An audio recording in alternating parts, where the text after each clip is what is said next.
Good morning, everyone. Suzanne Taylor King here for the Productive and Prosperous Entrepreneur Coffee Chat. I don't know if, Bob, you have coffee this morning, Of but course I have good, coffee. excellent. We're well caffeinated for today. It is my absolute pleasure. I don't know if he even knows that how much he's mentored me over the last years, but for 30 years, Bob Burg has been successfully showing entrepreneurs, leaders, and sales professionals how to communicate their value and accelerate their business growth. The how to of endless referrals has resulted in more business for me and some of the people I'm connected to than any other tactic you would ever want to explore. That business parable of the GoGiver, co-authored with John David Mann, has created a worldwide movement. This guy, he's famous. And this four-part book series has sold more than 1 million copies, has been translated into 30 languages, and was ranked number 10 on Inc. magazine's most motivational books ever written. Wow, unbelievable. And HubSpot even says number 20 of the most highly rated sales books of all times.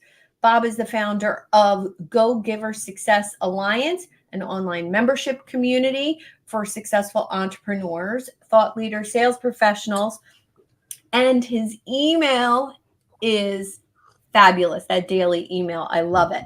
Mhm. And I am an unapologetic fan. And we met on LinkedIn because I use the hashtag GoGiver very, very often. Welcome, Bob. Thank you. What a joy to be with you, and what a lovely introduction. Thank you. You're so welcome. My tribe, the Idea Lab for Entrepreneurs, and my followers, I have been adopting your principles from the Go Giver for the past 15 years. And no matter what else I ever tried in my business, whatever tactics, were the new thing online, being a go giver is actually it's a feeling, it's a noun and a verb, right? You are it and you do it, which is something I would love to dive into today. And since my listeners are entrepreneurs, most of them are in the online space, I would love to know how this idea came to you of the Go Giver. Well, years and years ago, I did have a book out called Endless Referrals, and that was really it was a how-to manual in a sense for people who had a great product or service. They knew it added immense value to their customers and clients, but they may not have been comfortable or confident when it came to going out into their local communities and cultivating the kinds of relationships with people that would cause people to want to do business with them directly and or refer them to others. So endless referrals was really just the system. And I personally, I define a system as the process of predictably achieving a goal based on a logical and specific set of how-to principles, the key being predictability. If it's been proven that by doing A, you'll get the desired result Mm. of B, then you know that all you need to do is A and continue to do A and continue to do A, you'll get the desired result of B. But it was the how-to aspect. And it was a lot of fun, but I always loved reading business parables since I'd been in Mm. sales. I loved reading parables. Parables are stories, and stories connect with people on a deeper, really heartfelt level. And I thought, wouldn't it be great if we could take the basic premise of endless referrals, which is that all things being equal, people will do business with and refer business to those people they know, like, and trust, and put that into a parable. Well, fortunately, in the Mm. early 2000s, I came to know a person by the name of John David Mann, who was the editor in chief of a magazine that I used to write for. And he even back then had such a wonderful reputation as a brilliant writer and author Yeah. and storyteller. And eventually, I took the very basic idea to John. It was not in any way well developed or anything. And I just asked him, and he was the only one I wanted to write this with, and asked him and if it was something that he would be interested in. And fortunately, he said yes. And he was the lead writer and storyteller. He was also a great entrepreneur, so he comes from a lot of experience. So Mhm. that's really how it happened. John and I collaborated on it, and he did just a fantastic job of telling a story. And yeah, that was really it. Well, it's really, storytelling has such a foundation, not only for us as humans, but in business, it's that emotional connect with Hmm. other people that really drives not only the know, like, and trust, but it also drives a need in the other person to purchase what you have in a very authentic, real, genuine way. And I think that's one of the things that stuck out to me. I talk about something that I call healthcare sales, Hmm. because I came from healthcare. Yeah. And one of the things about healthcare sales, I was a dental hygienist, and I had an incredible sales numbers as far as dental work. Mm. But the thing with healthcare, it can only work if the patient actually needs what you're selling. That's the only way it comes off authentically. And I think the Go Giver does that so, so well because it is based on emotion and authenticity. And Yeah. for those that are skeptical about it, I would what would you say to somebody who's skeptical about giving massive value to others? Well, let's look at it from a couple of different points. When John and I talk about the premise of the Go Giver, we say it's that shifting your focus, and this is really the key, right? Mhm. Shifting your focus from getting to giving. Now, when we say giving in this context, we simply mean constantly and consistently providing immense value to others, understanding that doing so is not only a more fulfilling way of conducting business, Mhm. it is the most financially profitable way as well. But there's nothing magical or mystical or woo woo or wow wow or anything about that. It's actually very um, rational. It's very logical as to why this is effective. I mean, I'll just go back to when I speak at sales conferences. One of the first things I'll often say is nobody's going to buy from you because you have a quota to meet, Yeah, right. right? They're not going to buy from you because you need the money or would like the sale to happen, or even just because you're a really nice person. They're going to buy from you because they believe that ultimately they'll be better off by doing so than by not doing so.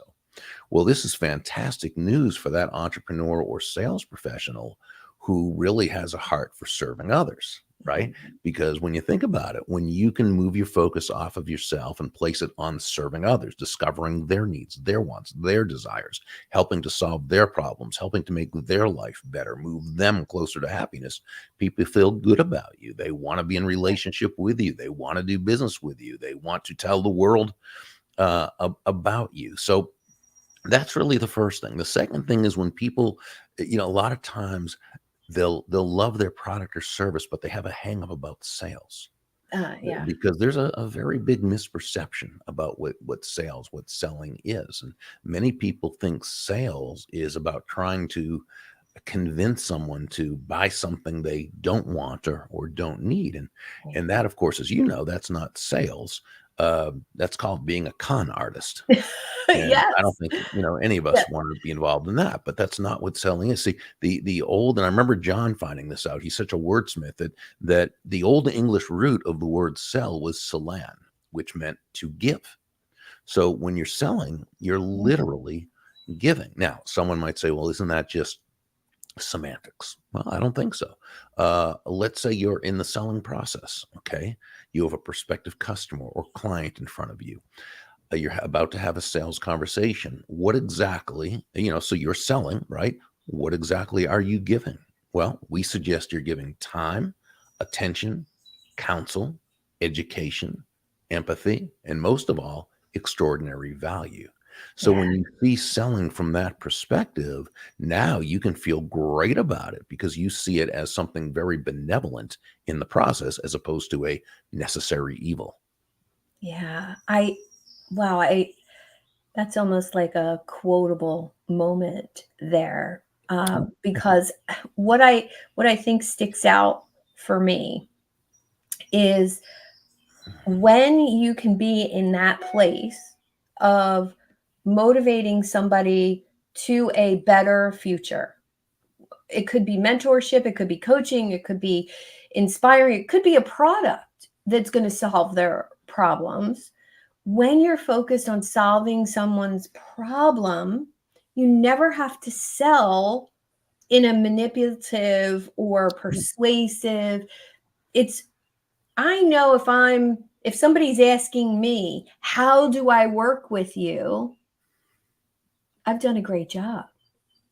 Yeah, oh, of course. Now, and by the way, one point I'd make, which again is sort of semantics in this case, but Mhm. I would absolutely agree. It's not manipulative. I would say it is persuasive because persuasive to me is the benevolent aspect of influence. So Mm, influence is the ability to move a person or persons to a desired action. There's two basic ways to do that. There's through manipulation and persuasion, right? mm. Manipulation is that, win, lose, I don't care about that other person. I'll take advantage of it to get what I want. Persuasion says that it's got to be about both of you doing well. Mm. And the focus is on the other person being very happy with the exchange. Interesting. I That's an interesting perception of that because I think so many people feel as though they've gotten manipulated Sure. into buying Yeah, something, yeah, whether it's a absolutely. fancy sales page or income claims. The online world is famous for, oh, we'll make you this amount of money, or if you buy my stuff you're going to do this financially. And I think from Manipulation bad, right, persuasion good. right, right. Let's talk a little bit about the line in the book. Yeah, sounds great, but does it make money doing it this way? Sure. So this was part of a longer. This part of a conversation with Joe and Pindar. Joe was the protege. Pindar was the mentor, Mhm. and and Joe was sort of very, he was very money focused. He talked about making a killing, where Pindar talked Mm, about sharing the product, right? That sort of mhm. thing. And Pindar kind of shook him to task a little bit, and Joe said, "Are you saying asking if something will make money is a bad question?" And Pindar said, "No, asking if something will Yeah. make money is a great question. It's just a bad first question. Ah, First, ask, does it serve? If yes. the answer is yes, now ask, does it make money? And Mm, if they does it serve, does it help? Right? We could also say, does it serve? Is there a market for it? Do people want it? Right? mm, Because first, if we ask first if it will make money, it's, as Pindar said, it's like driving at 70 miles per hour looking in the rear view mirror. You're putting mm. backwards first and first back. Remember, nobody cares about you making money. Yes. Okay. Or let's say the marketplace, your family might and so forth, but the market doesn't care if you make money. So that's irrelevant to the market. You first have to ask, will it serve? Is there a market? Do people need it? Do they want it? And so forth. Okay. If the answer is yes, if the answer is yes, now you've got to ask, will it make money? Right? Because Yes. otherwise, if you can, everybody can want it and everybody can buy it. But if you lose money with every sale, you've got a very expensive hobby.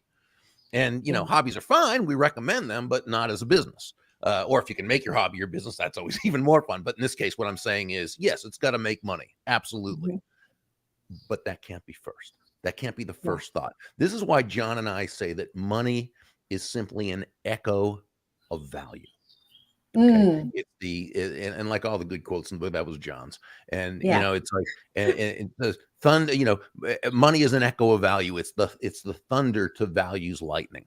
In other words, the focus must be on the value you're providing others, Yes. right? That's the focus. The money you receive is simply a natural result of the value you've provided. So yes, first ask, will it serve? Then ask, will it make money? And one of the things I recommend um, to newer entrepreneurs is testing to see if your ideal client who you're reaching actually wants what you've created. So Sure. I've met many who have spent months, even years, Hmm. creating an offer, a program, a course, or writing a book. And they quickly find out, hmm, nobody wants this. Yeah. There's not a need in the marketplace. Need or a want. I Yeah. call it the marketing bridge. Do they need it? Do they want it? Can they afford it? Okay. Mm, And sometimes you don't need all three. Now, if they need it, okay, they might need it, but if they don't want it, it's going to be a tough sell. And they also can never afford it because we never can afford anything we don't want.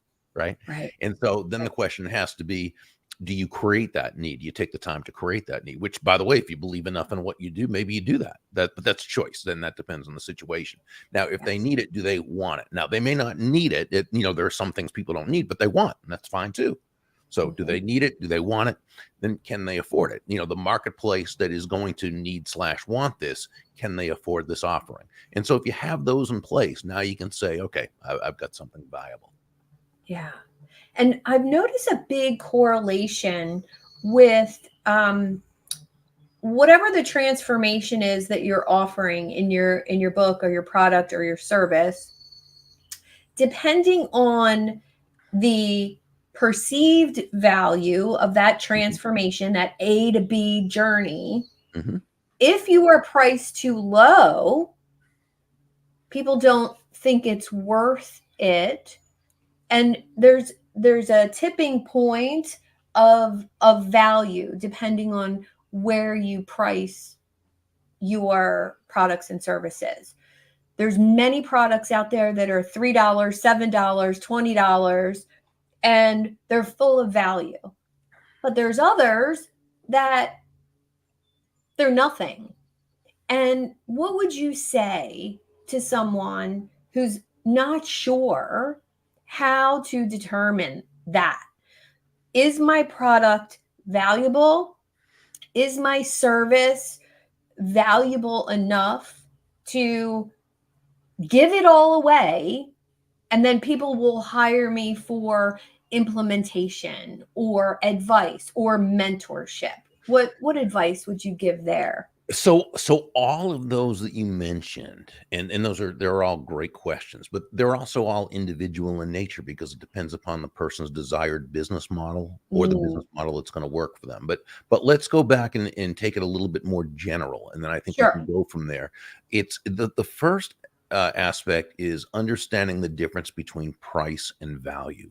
Law number one, the law of value says your true worth is determined by how much more you give in value than you take in payment. Well, when you first hear that, it sounds kind of counterintuitive. Hmm. Sounds like a recipe for bankruptcy, actually. Give more in value than I take in payment. So, what does that really mean? Well, we have to understand the difference between price and value. Price is a dollar figure, it's a dollar amount, it's finite, it is what it is. Hmm. Value, on the other hand, is the relative worth or desirability of a thing, of something to the end user or beholder. In other words, what is it about this thing, this product, service, concept, idea, what have you, that brings so much worth to another person that they will willingly exchange their money for it and be glad they did. So, Yeah. a very simple example I'll often use is the accountant who you hire to do your taxes. She charges you $1,000. That's her fee or her price. But what value does she provide in exchange? What value does she give in exchange? Well, she saves you $5,000 in taxes. She saves you countless hours of time. She provides you and your family with the security and peace of mind of knowing it was done correctly. She gave you well over $5,000 in Yeah. value, well Yeah. over. in exchange for $1,000 fee. Now, here's the thing. You feel great about it because you receive more than what you paid for, but she feels great about it too because it was worth it to her, right? In Mhm. this free market-based exchange, it was worth it to her to lease out her time, her knowledge, her energy, her experience for that $1,000. Okay. Yeah. In fact, in any market-based exchange, there should always be two profits, the buyer profits and the seller profits, because both of them come away much better off afterwards than they were beforehand. Oh, So, I think that is really important to remember, especially in the market of coaching, consulting, mentorship, mhm. because sometimes there's not, a tangible thing you're buying. You're buying change within yourself or change within your business or growth or whatever. And I think that's really important. Yeah, and Um, it excuse me. sure, go ahead. Oh, I didn't mean to interrupt. Oh, no, quite all right. Okay, so this is why it's so important to first understand the value we bring. Mm, Okay, both the intrinsic value of what we do, just by the very nature of this. Okay, whether you're an accountant or a coach or a mentor, what have you, mhm. and then also the external or extrinsic nature, and that's Yes. the experience that the person receives itself above and beyond. Because remember, if you have a product or service, most people can probably do what you do. I mean, even if they can't do it as well, unless a customer, Mhm. a potential customer or client understands the difference between any two or more people, that they don't know. And unless they do, it's always going to come down to who has the lowest price or fee, right? That's human nature. And here's the thing, when you sell on low price, you're a commodity. Yes. When you sell on high value, you're a resource. Okay. Mm, So you've got to be able to communicate that value. Now, you do this by through at first through asking questions and really listening, understanding, clarifying, then only then connecting the benefits of what you bring to the table with what they need, want, or desire. You communicate your additional value, that extrinsic value, through excellence, consistency, attention, empathy, appreciation. It's the entire experience from the moment you first meet this person, through the relationship building process, the follow up, the follow through, the sales process, the referral process, at every single touch point. And mm. that's how you differentiate yourself. So yeah, we want people to generally be at the higher end of the price scale. And to do that, you need to be able to very effectively communicate that value that you provide. I love that. I love the idea, um, I of it translating into it's actually a longer sales process. It's actually a longer relationship with the client. I feel as though, when I show up that powerfully, people stick around a lot longer, whether they're working with you or just a really valued connection, because they can depend on you. They can depend on you to provide value, whether it's referrals or introductions or knowledge. And that has always driven me forward.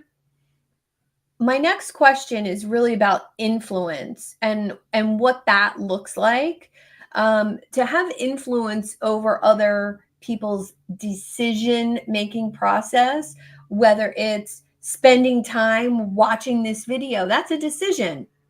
Spending time working with a coach or a mentor or reading a book, that's a decision. And people really, they can be influenced towards that decision, whether it's life or business. But my question for you is, when when you realize that you have influence over other people and that decision making process, how can one be more conscious of that and actually use it to our advantage? Well, So if we look at influence on a very, very basic level, right, we can define it as the ability to move a person or persons to a desired action. By definition, that's what influence is. Mhm. But that's the definition, but it's really not the essence of influence. The essence of influence is pull. Mm. Pull as opposed to push, as in Yeah. the age-old question, how far can you push a rope? And the answer is, of course, not very, at least not very fast or very effectively, which is why Mhm. great influencers don't push. You never hear people say, "Wow, that Tom or that Janet, she is so influential. That she has a lot of push with people." No, she's influential. She has a lot of pull with Ooh, people. that's good. And that's what influence really is when done correctly. So the great influencer is always making sure that their focus is correct. So they're internally motivated, but outwardly focused. They know it's about the other person. Mm. So the great influencer is always asking questions such as, how does what I want this other person to do, how does it align with their goals, with their needs, with their wants, with their desires? How does what I'm asking this other person to do, how does it align with their values? How does it help solve a challenge they have? How does it make their lives better? And when we ask ourselves these questions thoughtfully and intelligently, again, not in a way to manipulate another human being into doing our will, but as a way of building everyone in the process, Mhm. now we have earned that person's commitment to our idea as opposed to trying to depend on some type of compliance. One of my great friends and mentors, her name is Dondi Scumaci, wonderful leadership coach and mentor, and she works with some of the biggest companies on the planet. And if there were companies on other planets, she would be working with those companies, I'm sure. And what she and I love what she says. She says, compliance will never take you where commitment can go. So when our focus is on earning their commitment through the value we're providing them, Mhm. now we're really 9 steps ahead of the game in a 10-step game. Wow. Wow. I I'm kind of speechless over that Well, because thank you. Well, Dondi's very wise. I like that. I'll have to check her out. Her, Absolutely. yeah, Yeah, she's the best. DondiScumaci.com. awesome. One of the things that stood out for me there was pull, and pulling is really attraction marketing at its heart. Are you pulling people towards you? And I remember something I did years ago. I did a coaching program, and it was a 6 week, emotional intelligence program, and very impactful for me. So impactful. I told everybody I knew, oh my gosh, I just did this 6 week thing. It was the most impactful thing I've ever done. People who know me know I've done personal development for 25 years. That personal testament, the emotional drive for me to say, most impactful thing I've ever done, you have to check it out. That sold, I mean, I was selling someone else's product, Mhm, mhm. but because I experienced it and I was talking about it so authentically, it I probably sold it to 40, 50 people I'm sure. just from me talking about it. Well, a lot of And people know, like, trust, and respect you. So when you say something like that, they're going to pick up on it and they're going to take action. yeah, That's influence. That's the that's best kind of influence. but it was because it affected a change in me. I wanted to share that with other people, and that belief in what it did for me, what it could do for you. And I will say, your system of endless referrals, if I could say, out of all of the things out there to do for your business, this is the thing that moves the needle, And I'm going to put all of your links in the comments because we're live on Facebook, YouTube, and LinkedIn. So I'm going to put the links to all of your books in the comments and your website and your membership and all that good stuff. Thank you. If my listeners could do you a favor and be a go-giver back to you for all that you've given us, not only today, but in all of your books and wisdom, what would you ask of us today? Well, actually, I wouldn't ask for anyone to do something out of a sense of obligation, or giving back to me. I would want people to, connect and do business, refer my stuff because they felt it was of value. That's the only reason why they should, if they were going to. So, if people are interested, Burg, BURG.com is my website. From there, they can find everything from the Go-Giver Success Alliance to our Beyond the Mastermind 2-day events in Florida to the daily impact email you were kind enough to mention. Mm-hmm. We also have an Endless Referrals, the Go-Giver Way online video course. So we have all sorts of things. But again, I don't want anybody doing it for me. If you're going to do it, you do it for you because you find there's going to be it's going to be of value. Well, thank you so much. In true go-giver fashion, you are humble and generous and amazing. Thank you so much for joining us today on the Productive and Prosperous Entrepreneur Coffee Chat. I appreciate you. Last time we tried to do this a couple weeks ago, you lost internet. So you were so kind and gracious about it. Coming back. Well, you were so wonderful about it. Thank you so much. Oh, well, we're all in this world, slave to Zoom and StreamYard and internet and all of that. So I appreciate you coming back and joining us today. And thank you again. My absolute pleasure. Thank you, Suzanne. You're so welcome. All right, everyone. That's a wrap for another show. And I'd love for you to have a conversation with Bob on LinkedIn. He's super active. And if you're looking for a tribe of entrepreneurs, the Idea Lab is for you. And I'll put the link in the comments to join that as well. Have a great day, everyone.